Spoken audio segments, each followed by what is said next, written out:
Vous écoutez France Culture. Dime que son los secretos de tu alma.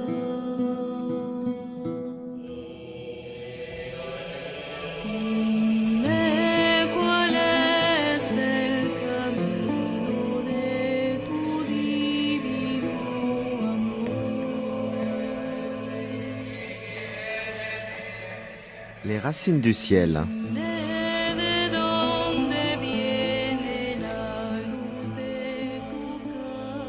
Une émission de Frédéric Lenoir et Lélie Anvar, réalisée par Véronique Villa, préparée par Marie Dalquier, avec à la technique Alain Joubert.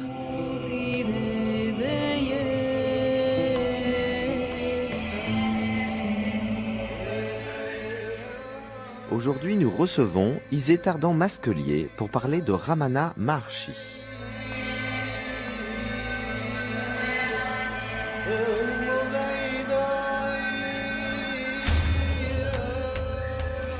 Isée Tardan-Masquelier, bonjour. Bonjour.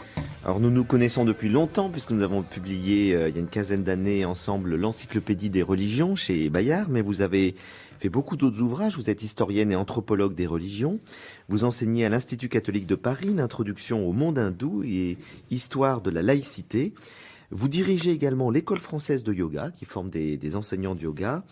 Et vous avez publié entre autres chez Albin Michel, Jung et la question du sacré, les hindous, 1 milliard de croyants, et puis plus récemment, Ramana Maharshi, le libéré vivant aux éditions du Seuil. Donc c'est un livre qui présente des textes de Ramana Maharshi. C'est pour cela que nous vous avons invité cette fois-ci. Alors Ramana Maharshi, considéré comme l'un des plus grands saints du XXe siècle de l'Inde, peut-être avant qu'on parle, on va évidemment raconter un peu sa vie, du personnage, resituer un petit peu le contexte dans lequel il a vécu, de la société, des croyances indiennes, dans lequel ce grand saint est né. Oui, je pense que c'est essentiel pour le comprendre. Donc on est dans un contexte encore très traditionnel de l'Inde du Sud. C'est la région qu'on appelle aujourd'hui Tamil Nadu, l'État du Tamil Nadu, dont la présidence est Madras. Et Ramana Maharshi a vécu dans un milieu de petite bourgeoisie, si on emploie nos mots d'Occident, modeste. Il est né dans un gros bourg qui est près de la ville sainte de Madurai. Au début du XXe siècle. Il est né en 1879, donc on est encore très traditionnel. Et un monde de caste, il est né dans une caste d'importance moyenne dans la hiérarchie. Et il va d'abord à l'école du village. Donc on est dans quelque chose qui est tout à fait local, je dirais. Et en même temps, assez jeune, vers 15-16 ans, il va lire un ouvrage qui est surtout récité à cette époque-là, mais on le lit aussi, mais la parole orale est très importante, un ouvrage qui correspond à peu près à ce qu'est chez nous la légende dorée. C'est-à-dire un ouvrage qui raconte les vies à la fois historiques et légendaires des grands saints et des grands saints tamouls. Alors, cet ouvrage a été composé au XIIe siècle par un érudit shivaïte qui s'appelait Shekilar. Et donc, dès ce moment-là, Ramana Maharshi va s'inscrire dans une histoire qui, elle, est prestigieuse et qui dépasse largement la dimension locale. Donc, je crois qu'il faut avoir en tête ce double aspect, quelque chose qui va rester, on va le voir par la suite dans sa vie, qui va rester très implanté au Tamil Nadu, dans ce pays tamoul. Où il a toujours resté, ou est-ce qu'il a voyagé? Il est toujours resté. Je dirais que là où c'est intéressant, c'est de mettre en regard Ramana Maharshi et Gandhi, qui sont presque contemporains. Gandhi est l'ascète qui marche, et Ramana Maharshi est l'ascète qui est ancrée. Et qui est ancré dans un lieu où il va s'installer, très près de chez lui, qui est un lieu saint depuis un temps immémorial, qui est la montagne de Shiva, Arunachala, la montagne de feu, la montagne de l'aurore. Et il va plus en bouger. C'est donc les gens qui viendront à lui. Absolument. Absolument. Et je trouve tout à fait extraordinaire et très émouvant ces deux figures qui représentent deux aspects de l'ascétisme. Ils se sont rencontrés? Non, ils ne se sont pas rencontrés. Non, non. Il aurait fallu que Gandhi vienne à lui, effectivement. Il aurait fallu que Gandhi vienne à lui. En revanche, beaucoup des grands réformistes indiens qui vont former le premier gouvernement de l'Inde sont allés à Arunachala et ont reçu ses enseignements. Alors, vous avez sous-titré votre ouvrage, Ramana Maharshi, Le libéré vivant. Alors, grande question, est-ce que c'est un libéré vivant qui a accédé à l'éveil à un moment donné, et qui s'est délivré? Vous allez d'ailleurs nous expliquer ce que ça veut dire que le libéré vivant. Ou est-ce qu'il a toujours été? On dit que certains sages sont nés quasiment libérés vivants, donc sans karma, sans un conditionnement tel que nous l'avons tous, qui est un poids. Et donc, qu'est-ce qu'il en est pour lui? Alors, je reviens à sa biographie parce que c'est là qu'on trouve les éléments. Il raconte plus tard, quand il est adulte, qu'il va avoir 3 chocs successifs, dont le 3e est celui qui va le libérer au sens fort du terme. Le premier, c'est un ascète ou un ami de la famille qui vient dans sa famille et qui prononce le nom d'Arunachala, la montagne sainte de Shiva, en disant sans doute qu'il en revient. Et là, le jeune Ramana tombe dans une espèce d'extase à cause de ce nom. Deuxième moment, c'est quand il a connaissance de ces vies de saints dont je parlais à l'instant. Et troisième moment, alors qui est le moment fondateur de sa biographie, il tombe dans une espèce de, on dirait, de catalepsie ou d'état étrange pour nous. Et il l'interprète comme étant l'expérience de la mort, une expérience consciente de la mort. Et il racontera plus tard que dans ce moment, il sent son moi empirique se détacher de lui. Il comprend que quelque chose demeure au-delà de ce moi et du corps qui n'est pas mortel. Alors on peut le comprendre intellectuellement, mais là, c'est quelque chose qui est de l'ordre de l'expérience et qui a une absolue évidence et certitude. Et il dit, c'est mon expérience de la mort, je suis mort tout en étant vivant. Léliane Var, bonjour. Oui, bonjour. Eh bien, je suis très heureuse que vous parliez de cette expérience inaugurale parce qu'en effet, un des textes qui m'a le plus frappé dans cette anthologie que vous proposez, c'est précisément ce texte dans lequel il raconte cette expérience et dans lequel on voit effectivement que c'est une expérience inaugurale parce qu'il prend conscience finalement de ce que c'est que le jeu.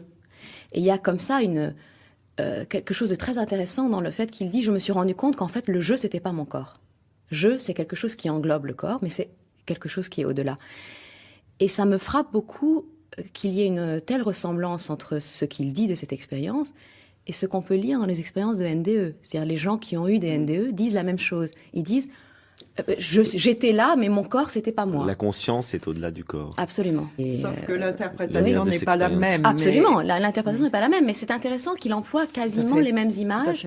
Et là, cette même idée que c'est quelque chose qui échappe au corporel pur, quoi. Mais en même temps qu'il l'englobe.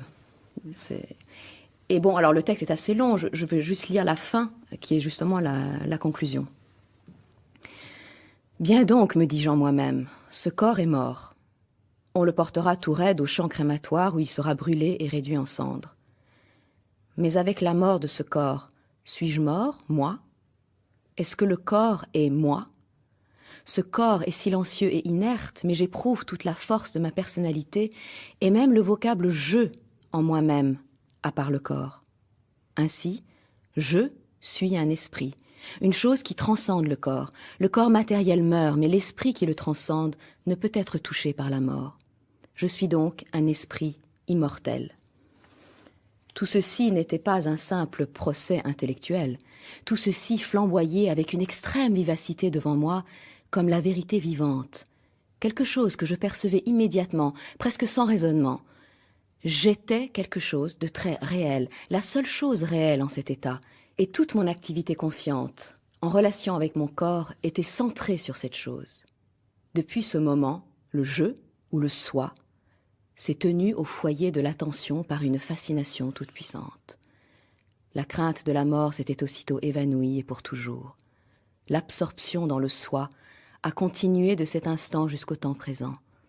D'autres pensées peuvent aller et venir, comme les notes diverses que joue le musicien, mais le je perdure comme la note de base, qui accompagne toutes les autres et se fond avec elles. Alors, Isée, est-ce que cette expérience qu'il décrit, est-ce que, donc, de libération, est-ce que c'est un peu ce qu'on appelle aussi l'éveil dans le bouddhisme? Oui, c'est une expérience universelle. Quand Leili faisait référence au NDE, il y a bien quelque chose qui est universel. Maintenant, la manière dont l'expérience est vécue et la part de signification que celui qui fait l'expérience lui donne, ça, c'est plus particulier. Et Ramana Maharshi l'exprime dans des termes qui sont traditionnels dans l'hindouisme. Par exemple, avec cette notion de corps. Je voudrais juste dire qu'il ne faut pas interpréter le début du texte que vous avez lu comme un dualisme. Il n'y a pas d'un côté l'esprit et de l'autre côté le corps. Et que quand Ramana Maharshi parle du corps, en fait, notre mot corps est trop étroit pour traduire le vocable indien. Et il faut entendre le corps et tout ce qui l'habite comme dimension émotionnelle et affective. Bon, ça, il fait l'expérience. Oui, c'est la vraiment. psyché égale. Oui, au sens, c'est la dimension psychosomatique de l'être humain. Il fait vraiment l'expérience concrète que ça meurt. Et il fait aussi l'expérience que quelque chose demeure, qu'il appelle l'esprit, et qu'il ne faut pas entendre comme étant le mental, mais entendre comme étant l'esprit lumineux. C'est pour ça qu'il parle de flamboiement, et qu'après, très souvent, il va parler d'une brûlure véritable, parce que c'est la fine pointe de l'esprit, qui est une flamme, et qui brûle tout le reste. On pourrait dire aussi, puisqu'à un moment, il parle de centrer, que dans cette expérience, brusquement, il y a un décentrement. Alors que nous vivons, alors qu'il vivait sur les valeurs du moi, tout à coup, il se met à vivre sur une autre dimension. Et le moi existe toujours, bien sûr, puisqu'on vit avec son moi, mais il est mis à côté comme décentré au profit d'une dimension plus profonde qu'il ne va plus jamais perdre de vue et qu'on appelle dans l'hindouisme le soi. Oui, et c'est tout à fait pour ça que je parlais de l'éveil, puisque dans le cas de l'éveil, c'est vraiment ne plus s'identifier à son ego, l'ego qui rassemble ce que vous appelez la psyché, le mental, etc. C'est-à-dire toute la personnalité dont on a conscience. C'est la première conscience qu'on a de nous-mêmes, c'est à travers notre ego. Et donc il y a quelque chose au-delà de l'ego, qui l'ego demeure toujours, mais on en est délivré dans le sens où on a conscience qu'il y a quelque chose de plus profond, de plus radical qui existe au-delà, et qu'il ne faut pas s'identifier à son ego. Et donc on peut se détacher effectivement de l'ego et de tout ce qui meut à travers lui. Et c'est ça. Est-ce que c'est ça qu'on appelle justement le fait d'être libéré vivant? Parce on n'est pas tout à l'heure. Voilà. On n'est pas allé jusqu'au bout de la définition. C'est vraiment, c'est quoi la notion de libéré vivant? Le mot le dit bien avec ces deux adjectifs. D'une part, on est libéré parce que cette expérience-là est libératrice. Au fond, il n'y a rien à ajouter. Sinon, un travail continue à faire pour que l'ego ne revienne pas. Mais dans le cas de Ramana Maharshi, beaucoup d'hindous pensent qu'il est arrivé au bout de la chaîne de ses renaissances. Il ne va plus jamais se réincarner. C'est pour ça que dans sa dernière vie, il est un grand saint ou un grand sage. Et il est vivant, mais en même temps, il est déjà libéré. Et cette vie, en plus, si j'ose dire, cette vie de surcroît, puisqu'elle est libérée, elle va servir aux autres. Et là, on retrouve la même notion que dans le bouddhisme, celle du bodhisattva, qui est déjà libéré, mais qui est là pour le bien des autres et pour témoigner que cette libération est possible. D'ailleurs, on utilise pour lui, j'ai toujours remarqué, les mots de sage et de saint. Alors qu'on parle plutôt des sages, en général en Inde. Et dites-nous pourquoi est-ce justement, on utilise très souvent le mot d'un grand saint le concernant, qui est un mot qui ressort plutôt du vocabulaire des monothéismes. Bon, je pense qu'il y a plusieurs raisons. D'abord, entre saint et sage, le vocabulaire est un peu flottant, ça dépend des auteurs. Bon, ensuite, Ramana Maharshi a suivi la voie de la sagesse, dont je pense que nous allons pouvoir reparler un peu plus tard, qui est celle du Vedanta. Mais en même temps, il avait une dévotion extrême pour Shiva. Et donc, il me semble que le mot saint convient bien à ceux qui sont dans la lignée dévotionnelle religieuse. De la bhakti, oui. Voilà. Donc, on pourrait dire, il est à la fois sage et saint, mais ces deux notions sont très, très proches.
Vous êtes sur France Culture dans l'émission Les Racines du Ciel, en compagnie ce matin d'Isée Tardan-Masquelier. Nous parlons de Ramana Maharshi. Donc on se posait la question, voilà, c'est un sage, c'est un saint, Nelly Anvar. Oui, il me semble que dans la tradition hindouiste, comme d'ailleurs ailleurs, dans la tradition musulmane c'est pareil, en Occident c'était comme ça, mais ça s'est un peu perdu, il y a quand même l'idée que le saint, par sa seule présence, produit un effet particulier. Alors le sage produit un effet particulier par sa pensée, par son enseignement. Mais c'est pas tout à fait pareil. Est-ce que Ramana Maharshi, est-ce qu'on a des témoignages du fait que sa présence était une présence qui irradiait une énergie, quelque chose que les gens recevaient comme étant une manifestation de sa sainteté? Ah bah oui, bien sûr, bien sûr. Parce que, alors on a de très nombreux témoignages du fait que être en sa simple présence, recevoir son regard, c'est ce qu'on appelle darshan, libérer, transformer, retourner radicalement l'âme des gens. Donc ça, on a de nombreux témoignages de ça. Ensuite, alors peut-être qu'il est intéressant de dire qu'il y a deux phases successives dans sa vie. Il y a une phase de solitude totale, où il fait l'expérience de l'ascèse à un degré extrême. Et ensuite, il y a une phase où il est avec les gens.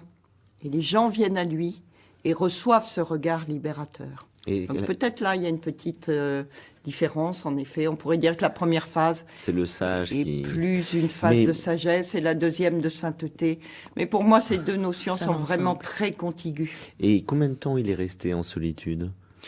Il est resté pas très longtemps, puisque dès 22 ans, il a un tout petit ashram sur la montagne d'Arunachala, un minuscule ermitage, qui s'appelle Skandashram, et les gens montent en pèlerinage vers ce très jeune saint, sage, qui a 22 ans, et qui est dans le silence absolu, qui a vécu dans le grand temple de la ville qui est en bas d'Arunachala, qui s'appelle Tiruvannamalai. Il a vécu 3 ans là, sans bouger, sans se nourrir lui-même, on lui mettait la nourriture dans la bouche, dans une absorption totale dans la divinité Shiva. Donc, il y a cette première phase dans le temple. Il y en a une deuxième où il vit solitaire dans une grotte dans la montagne, 2-3 ans. Et ensuite, il commence à recevoir des gens dans ce tout petit ashram. Et puis, la notoriété va venir. Et son frère et sa mère vont lui construire au pied de la montagne un ashram, qui est l'ashram qu'on connaît aujourd'hui. Et qu'est-ce qui l'a poussé justement à opter pour cette vie ascétique, soudain de vivre en absorption? Il y a eu un événement particulier? Est-ce que c'est après l'expérience de la mort? Après l'expérience de la mort, il dit à ses parents, je m'en vais. Je vais à Arunachala. Alors ce qui est intéressant, c'est que dans la famille, il y avait déjà des renonçants. Le grand-oncle et l'oncle étaient des renonçants. Et lui part à 16 ans. Donc c'est pas quelque chose qui est complètement ahurissant dans cette famille. En tout cas, il le fait. C'est le point de départ. Et à 16 ans, il s'installe dans le grand temple de Tiruvannamalai. Et il n'en bouge plus pendant 3 ans. Alors, expliquez-nous un petit peu l'arrière-fond, donc aussi religieux indien. On a parlé du Vedanta, on a parlé de la Bhakti, donc des traditions un peu différentes. Il est au carrefour de tout ça, visiblement. Oui, il est au carrefour au moins de 2 grandes traditions indiennes, qui sont d'une part une tradition de sagesse, qui a une haute philosophie derrière elle, qui est le Vedanta, et d'autre part une tradition dévotionnelle, qui est orientée vers le dieu Shiva, donc shivaïte. Qu'il soit à ce carrefour n'est pas unique ou n'est pas totalement original, puisque le grand philosophe védantin, qui est un peu le Platon ou le Plotin de l'Inde, qui s'appelait Shankara, qui a vécu au 8e siècle, était lui aussi shivaïte et avait composé non seulement des ouvrages de philosophie et de sagesse, mais des hymnes à Shiva. Donc, on est dans un monde où la sagesse et la philosophie et la religion ne sont pas antinomiques l'une de l'autre. On peut être un dévot d'une divinité et on peut être un grand philosophe. Alors, Ramana Maharshi se situe à ce carrefour. Mais est-ce qu'il a étudié? Est-ce que c'est quelqu'un qui a lu, ou cette sagesse, c'est le fruit simplement de son expérience? Alors, c'est pas un intellectuel au sens qu'on pourrait donner à ce terme. Il a peu lu, il a peu travaillé l'exégèse des textes. Il n'était pas analphabète, loin de là. Il connaissait sa tradition. Mais en fait, il avait des petites phrases. Par exemple, il disait si un texte est déjà très bien écrit, je vois pas pourquoi j'en écrirai un autre. Il se situe. Donc il a rien écrit ou il a écrit des ouvrages? Lui-même n'a composé que 2 ouvrages, dont l'un, La connaissance de l'être, fait 15 pages en traduction française, et l'autre fait 10 pages, plus des hymnes qu'il a composés et chantés oralement, et qui ont été recueillis par ses disciples. Et alors justement, en quelle langue il parlait? Donc il se situe dans une parcimonie extrême. Il Oui, parle oui. en tamoul. Ce qui est un signe justement des gens qui sont libérés. Ouais. Mais donc il parle en tamoul, Il parle écrit... en tamoul, il connaissait le sanskrit, qui est la langue sacrée des textes de l'Inde, et puis il connaissait l'anglais. C'est ça, donc les conversations en fait que vous rapportez, qui sont son enseignement oral, donc ce qui reste essentiellement c'est son enseignement oral, si j'ai bien compris, ce sont des conversations qui ont eu lieu entre lui et essentiellement des disciples anglophones. Des disciples anglophones, mais des disciples tamouls, des disciples indiens. Énormément d'Indiens sont venus à l'ashram de Ramana Maharshi de son vivant et continuent à venir aujourd'hui. Oui, et d'ailleurs on voit que précisément c'est un enseignement à caractère oral et que c'est quelque chose qui se passe évidemment entre le gourou et son disciple. Et avant de lire justement une de ces conversations qui sont très vivantes, parce qu'on voit bien que c'est un enseignement, que le maître connaît bien son disciple et qu'il sait exactement ce qu'il faut lui dire, le médicament qu'il lui faut au bon moment. Juste précisez-nous ce terme gourou qui a pris une connotation un peu négative de nos jours en Occident, mais juste pour clarifier la situation. Elle a pris une connotation négative parce qu'on en a vu les dérives. Mais en Inde, le mot gourou a une connotation qui est profondément positive. C'est-à-dire que dans tous ces mouvements de dévotion, la grâce passe par le gourou. la grâce ou l'énergie. Le mot qui est très souvent employé, c'est le mot Shakti, qui est la capacité à ce que quelque chose se réalise. Le Dieu créateur, par exemple, a une Shakti. Sinon, le monde n'existerait pas, le cosmos ne viendrait pas au jour. Et bien de même, la transformation n'est possible que par la Shakti du gourou. Alors, il y a des êtres qui ont un accès direct. Par exemple, Ramana Maharshi, lui, n'a pas eu de gourou. Mais il va faire fonction de gourou pour tous ceux qui vont l'entourer. Et ce charisme, on parlait tout à l'heure du charisme du saint, du rayonnement du saint, cet enseignement oral aussi, ils n'ont de substance et d'efficacité que par la Shakti. Voilà. Donc, le personnage du gourou est central. C'est quoi l'étymologie du mot gourou? L'étymologie du mot gourou, la plus probable, c'est celle qui le relie à un adjectif qui veut dire lourd. Ce qui a du poids, non? Oui, ce qui a du poids. Alors là, c'est un extrait d'un ouvrage d'ailleurs que j'aime énormément. C'est comme une montagne de camphre parce que précisément, on y voit se déployer un enseignement vivant. Ouais. Et alors, bon, c'est un dialogue. Je vais m'efforcer de lire les deux voix du dialogue, mais il m'a semblé quand même très important qu'on voit que l'enseignement spirituel d'un maître vivant se fait toujours dans cet échange et dans cette connaissance qu'il a de son disciple. Il ne dira pas la même chose à deux disciples. Ce sera toujours différent selon celui qui lui pose la question. Un soir, alors que j'accompagnais Bhagavan en promenade, je lui demandais « Quand je médite, mon souffle semble s'arrêter dans mon estomac. Est-ce bien ?» Bhagavan répondit « C'est très bien ». Encouragé par ce commentaire positif, je lui posai une question complémentaire. « Si je continue de méditer, après cela, que va-t-il se passer ?» « Vous atteindrez le samadhi, répondit Bhagavan. « Est-ce que samadhi signifie que l'on n'a plus conscience de quoi que ce soit ?» demandai-je. « Non, dit Bhagavan, la méditation se poursuivra sans effort.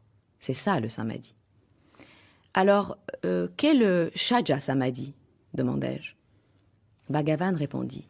« Dans cet état, la méditation continuera sans cesse. La pensée « je médite » ou « je ne médite pas » ne se présentera plus. » Je questionnai ensuite Bhagavan sur certaines périodes de ma méditation pendant lesquelles je n'avais conscience que d'un vide pénétrant toute chose. « Parfois, on ne voit rien, dis-je. Est-ce bien ?» Bhagavan parut ne pas approuver cet état. Au commencement, dit-il, il est préférable que les méditants restent conscients pendant qu'ils méditent. L'état de Sahaja Samadhi continuait de m'intriguer. Quelques semaines plus tard, je posai une autre question à ce sujet. Peut-on pratiquer le Sahaja Samadhi dès le début ? Bhagavan répondit qu'on pouvait le faire. Mais comment pratiquer ? Il n'y a qu'une sorte de samadhi, répondit Bhagavan, et non plusieurs. Demeurer temporairement dans la réalité sans aucune pensée, c'est le nirvikalpa samadhi. Demeurer en permanence dans le soi sans l'oublier, c'est le sahaja samadhi. Tous les deux procureront le même bonheur.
Vous êtes sur France Culture dans l'émission Les Racines du Ciel, en compagnie ce matin d'Isétar Masquelier. Nous continuons de parler de Ramana Maharshi, ce grand sage de l'Inde du XXe siècle.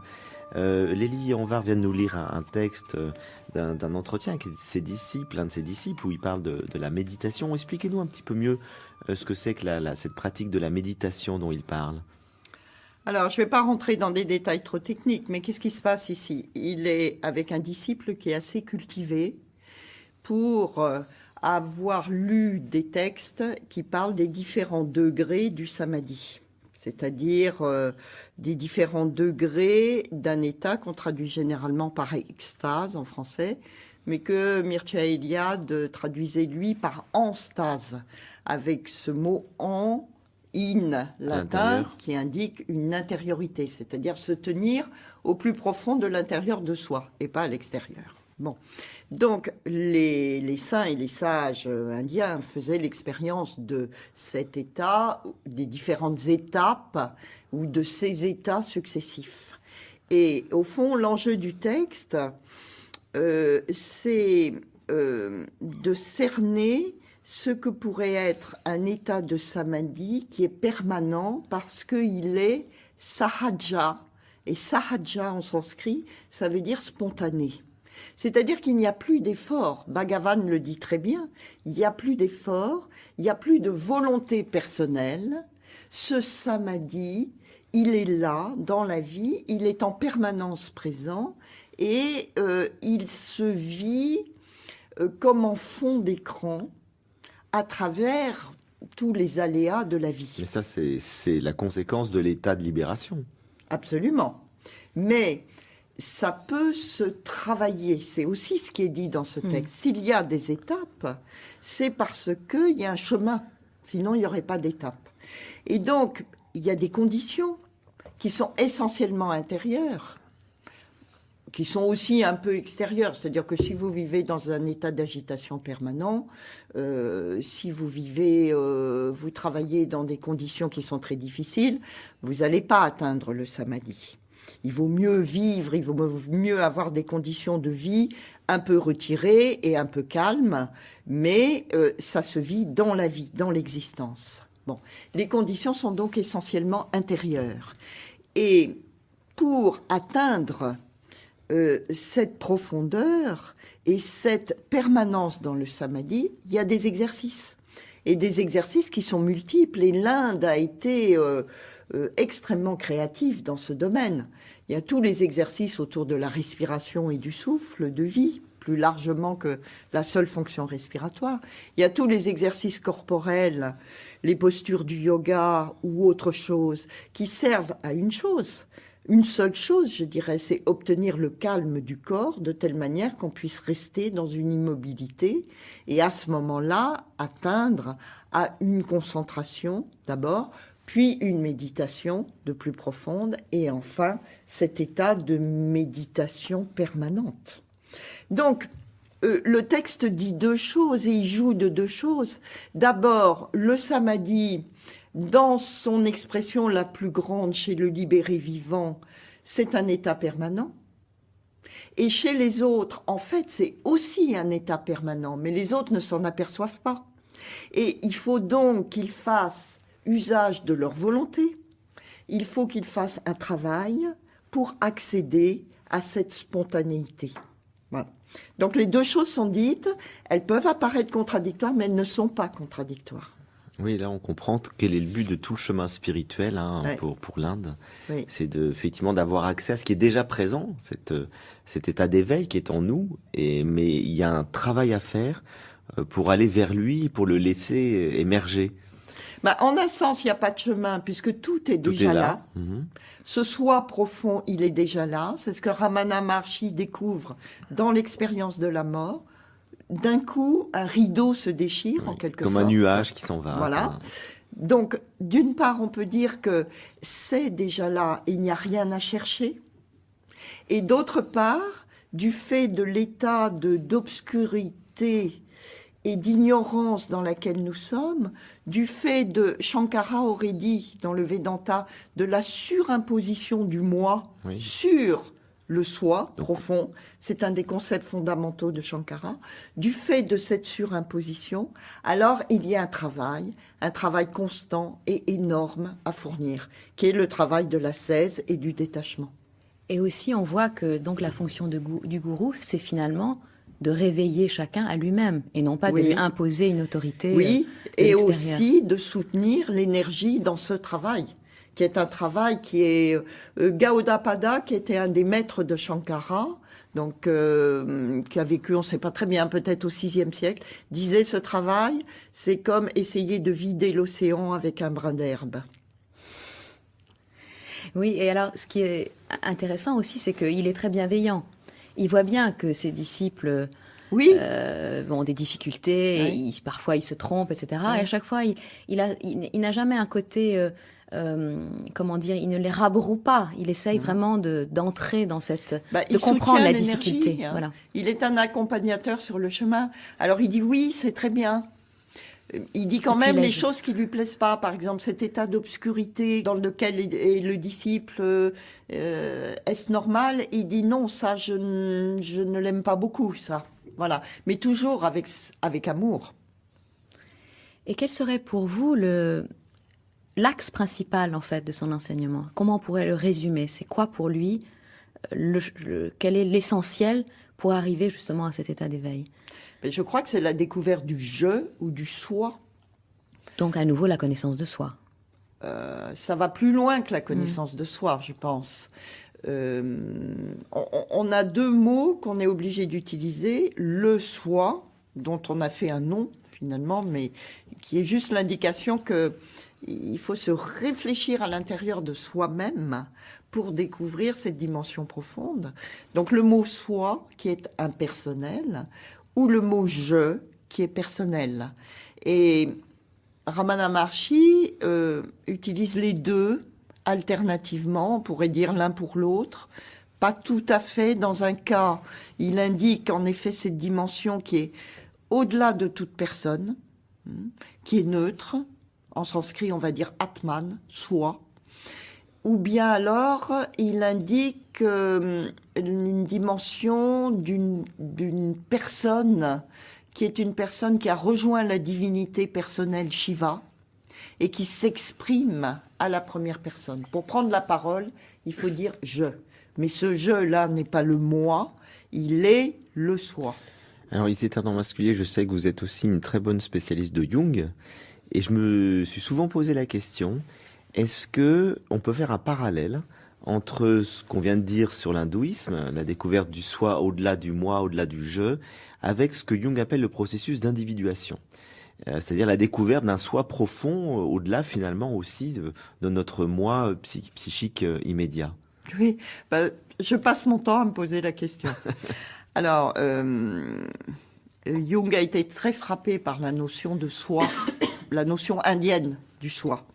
Et très tôt, il a travaillé des Upanishads qui parlent, donc qui sont ces grands textes qui sont à l'origine de cette notion d'Atman, de soi. En même temps, donc il y a des ressemblances et des rapprochements évidents. Et on peut dire que dans le chemin que fait le libéré vivant, il y a ce processus d'individuation.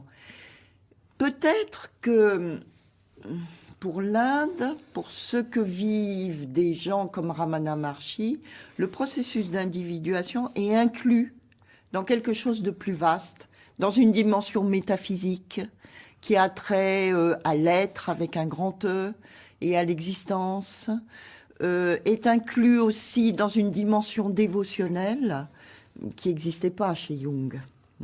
D'un côté, on aurait le processus d'individuation qui couronne une psychanalyse, et de l'autre, on aurait le processus d'individuation qui ne serait qu'un aspect parmi d'autres d'une libération qui est métaphysique. Et alors, puisque Mais c'est on très parle de proche. soi et d'individuation, une autre question que je me suis posée en vous lisant, enfin en lisant à travers vous, grâce à vous, Ramana Maharshi, c'est quand même une certaine absence de l'autre. C'est centré sur le travail individuel. Quid des autres? Que deviennent les autres? Que devient le commandement d'amour qui est si présent, par exemple, dans le christianisme? On le sent pas tellement dans ça. Donc, c'est quoi? Quelle est son éthique? Quel est son rapport aux autres, au La place monde? de l'amour. Voilà. Bon. Alors, L'amour du prochain s'entend, bien sûr. je suis contente de pouvoir discuter de ces questions avec vous parce que je crois qu'il y a des grands malentendus. Bon, d'abord, dans la métaphysique du Vedanta, la libération, c'est la découverte que il n'y a plus d'altérité. Tout est un. Alors, on peut dire il n'y a plus d'autre. Bon, ça, c'est un premier point qu'il faut poser. Ensuite, au niveau existentiel, eh bien, j'existe face à des autres, mais je suis reliée à eux par le fait que eux, comme moi, sont des soi incarnés. Et donc, eux, comme moi, participent de cette unité. C'est-à-dire que sous un certain regard, ils sont différents de moi et je suis différent d'eux. Et sous un autre regard, nous sommes tous un, par cette dimension profonde qui est celle du soi. Bon. On a souvent cru que le Vedanta ainsi effaçait toutes les différences et orientait sur un travail qui est un travail individuel, certes, ça, il oriente sur un travail individuel, mais qui n'était que pour soi. Or, quand vous entrez dans la dimension la plus profonde, il n'y a plus de travail pour soi-même ou pour l'autre. Vous entrez dans une dimension d'universalité. Et le travail que le sage fait pour se libérer, c'est un travail qu'il fait à la fois pour lui et pour les autres. Et l'amour, au sens védantin du terme, se situe précisément là. Il est beaucoup moins un écoulement affectif, bien que les gens témoignent que le regard de Ramana Maharshi était un regard d'amour qui coulait sur eux et qui leur donnait une jouissance au sens très profond du terme qui était inouïe. Bon. Mais l'amour au sens fort du terme, il n'est pas dans une dimension affective, il est ancré dans le un. L'idée que au plus profond, il n'y a que l'unité. Donc c'est un point de vue différent, par exemple, de celui de la mystique chrétienne, mais je dirais qu'il n'est pas contradictoire avec lui. Oui, et je vous ai d'ailleurs choisi quelques extraits de ce fameux hymne à Arunachala.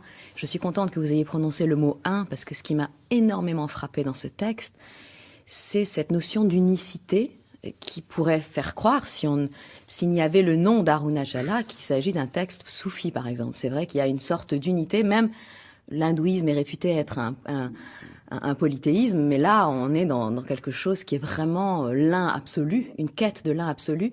Et ce qui est intéressant, c'est que il nous explique dans ces hymnes qu'en réalité, l'un est l'origine et par conséquent aussi le point de destination, et que tout se résout finalement dans l'océan de l'unité.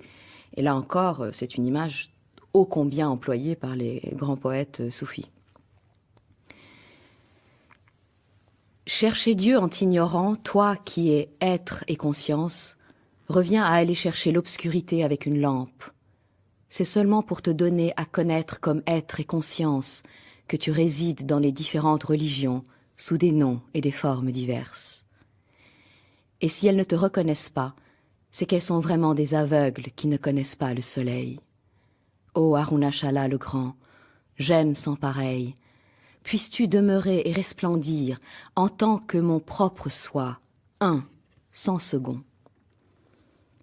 Les eaux s'évaporent de la mer pour former les nuages, puis retombent en pluie et retournent à la mer en fleuve. Rien ne peut les empêcher de retourner à leur source. De même, rien ne peut empêcher l'âme qui émane de toi de te rejoindre à nouveau, malgré ses nombreuses errances sur le chemin. L'oiseau qui monte en flèche dans le ciel n'a nulle part où se poser sinon la terre. En vérité, tout doit rebrousser chemin. Et quand l'âme trouvera la voie du retour à sa source, elle sombrera et s'immergera en toi, ô Arunachala, toi, océan de félicité. On parlait de sa dévotion pour Shiva. Là, il y a de l'amour dans la dévotion pour Shiva. Il y a quelque chose qui s'exprime au niveau de cette énergie du cœur, qui est très importante aussi pour lui. Et là, on touche à cette autre dimension de sa personnalité et de la spiritualité indienne, qui est à côté de cette dimension de la sagesse et de la libération par la connaissance ultime. Il y a également cette notion de la relation au divin, relation amoureuse au divin, qui aussi participe à la libération. Elle est essentielle. Elle est essentielle. En sanskrit, ce qu'on traduit par dévotion ou courant dévotionnel se dit en sanskrit bhakti. Et bhakti veut d'abord dire partage, avoir part à. Et la divinité donne sa grâce et les êtres ont part, par le biais de cette grâce, ils ont part à la divinité. Donc ça, c'est absolument essentiel. Et l'expression de l'amour pour la divinité atteint en Inde des sommets d'intensité qui ont frappé tous ceux qui sont allés sur cette terre. Et là, ce qui rejoint complètement les monothéismes, qu'on retrouve, où on retrouve cette notion essentielle, effectivement, du lien avec la divinité. Et Ramana Maharshi lui-même parlait de la divinité. On le voyait comme on a pu connaître d'autres grands sages indiens qui étaient là en état extatique, c'est-à-dire on les sentait en communion avec ce divin. Est-ce que c'est quelque chose qui était palpable chez lui ou c'était beaucoup plus discret? Alors, c'était une dimension plus discrète que chez certains sages, chez certains dévots ou mystiques qui ont des expressions presque baroques, je dirais, de la chose. Oui, voilà. On pense à Ramakrishna qui était vraiment un extatique extrême. Non, Ramana Maharshi est plus modéré. Sauf en ses débuts où il vit dans le temple de Tiruvannamalai, donc cet état d'extase permanent. Ce qu'il dit dans le texte et ce dont il témoigne plutôt, c'est d'un mouvement qui a été permanent en Inde, qui est de à la fois prier tous les dieux de l'hindouisme. On est dans un polythéisme, et un polythéisme extrêmement foisonnant, puisqu'on peut toujours créer de nouveaux dieux ou de nouvelles formes divines. Et en même temps, on est dans ce que les spécialistes appellent un énothéisme, c'est-à-dire une unicité du divin. Énos, c'est le mot grec qui veut dire un. C'est-à-dire qu'au-delà de tous les dieux, il y a un fond qui n'est pas un dieu, mais qui serait le divin, une dimension divine, que l'hindouisme a appelé très tôt Brahman, et qui est la même chose que le soi, Atman.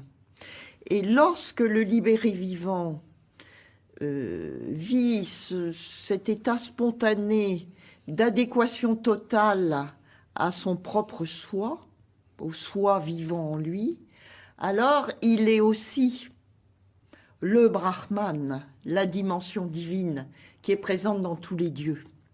Et Ramana Maharshi, c'est comme ça qu'il communique, si je puis dire, avec Shiva. C'est dans cette unité retrouvée.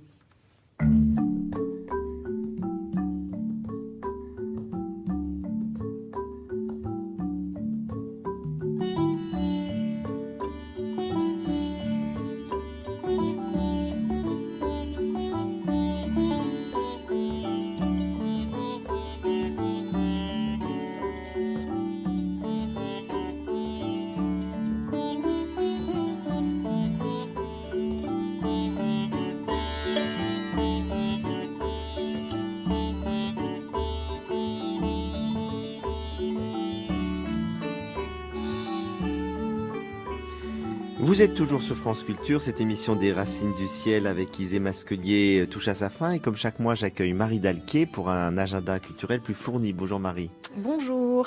Alors moi je voulais aussi vous parler d'un homme d'amour et de partage qui est Pierre Rabhi. Il se trouve qu'il y a un film qui vient de sortir là il y a une dizaine de jours qui s'appelle Au nom de la terre. Alors c'est le film de Marie-Dominique Delsing. Je rappelle très brièvement, Pierre Rabhi est un paysan, écrivain, penseur que nous avions reçu. Enfin, nous avions été le voir chez lui, le rencontrer. Pour ceux qui veulent le réécouter, c'était donc aux Racines du Ciel le 27 mai dernier. Alors, c'est un des pionniers de l'agroécologie, de l'agriculture biologique en France. Et puis, depuis 40 ans, en fait, il propose une alternative agronomique qui est basée sur le respect de la vie, qui replace essentiellement l'être humain dans sa responsabilité à l'égard du vivant.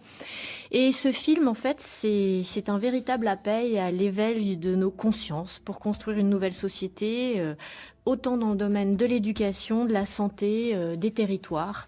J'ai trouvé qu'en tout cas, il avait une vraie force, ce film, c'est-à-dire qu'il arrive à nous aider à trouver en nous-mêmes notre rôle de guérisseur, notre rôle de résistant, essentiellement dans le but de transmettre le meilleur de nous-mêmes à nos enfants. Alors, on va vivre à travers l'itinéraire de Pierre Rabhi. Alors, on va du désert algérien à l'UNESCO, on passe par sa ferme dans les Cévennes, les centres de formation des jeunes agriculteurs au Burkina Faso, les monastères orthodoxes en Roumanie. Et on est sous le charme de la capacité d'action de cet homme, finalement, à fédérer, à révéler le meilleur des hommes. Alors c'est un film hautement spirituel qui parle de la pureté et de la fécondité de la vie, avec un langage poétique, des mots et surtout de la beauté des images. On est tout le temps baigné dans la lumière du petit matin ou dans la fin de journée, la lumière de fin de journée. Marie-Dominique Delsing, qui est donc la réalisatrice, nous ouvre vraiment à cet homme qui est au fond un hyperactif. Il a vraiment une soif infinie de partager avec les autres, mais elle nous plonge aussi dans la douceur, dans la lenteur de ses gestes, tout simplement quand il travaille la terre. Le Ramana Maharshi des Cévennes. Voilà. Vous le connaissez, Ilse Masquelier ? Non, je ne le connais pas personnellement, mais évidemment, j'ai lu ses livres et bon, je sais que c'est un très grand monsieur. Oui, alors ce qui est intéressant aussi, c'est que c'est un homme très rigoureux. Et les gens avec qui il travaille aussi, que du chef d'entreprise au stagiaire, c'est donc pas le hasard si derrière ce film, la réussite spirituelle est aussi due à la société de production, qui est une toute petite maison de production qui s'appelle Adalios, qui est dans un tout petit village de l'Ardèche, et qui travaille depuis 10 ans sur la transmission et sur le passage à l'âge adulte. Voilà, je vous conseille donc d'aller voir ce film, Pierre Rabhi, Au nom de la terre, à voir au cinéma. Merci beaucoup Marie et merci à vous Isée Tardan-Masquelier pour être venu nous parler de Ramana Maharshi, le libéré vivant, texte choisi aux éditions du Seuil, Voix spirituelle. Merci beaucoup. Merci.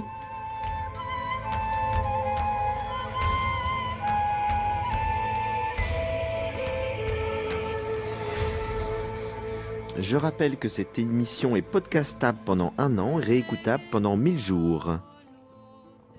La semaine prochaine, nous recevrons Christophe Fauré pour parler de la transition du milieu de la vie et du processus d'individuation. Dans quelques instants, vous retrouvez le journal de 8 heures. Très bon dimanche à tous.